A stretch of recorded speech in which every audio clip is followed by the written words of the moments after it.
Welcome back to the course Computer Programming for UR.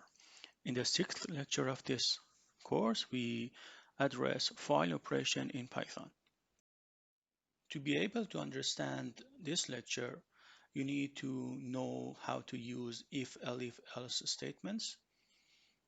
You need to be able to use for while and identify patterns in several continuous lines in a code to turn them into loops.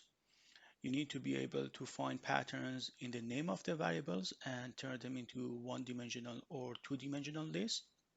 You also need to be able to find patterns at different parts of the main code and turn them to functions with parameters and return statements.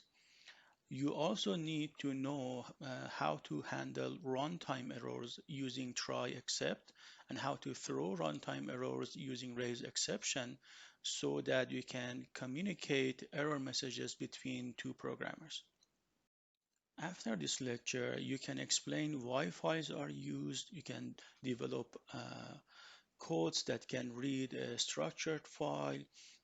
You can specifically choose the right method to read a file based on the specification of a file.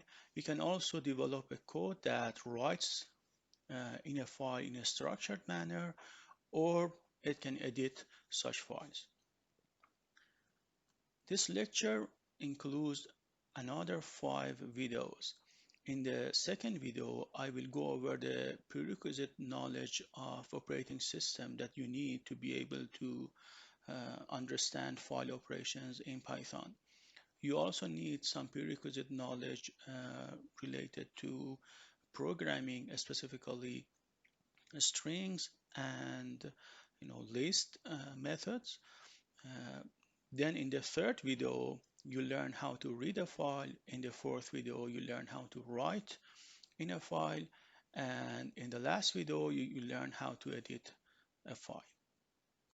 In the next video, I will go over the role of RAM, hard disk, and various file types from lecture 1 so that you have the prerequisite knowledge to understand file operation in Python.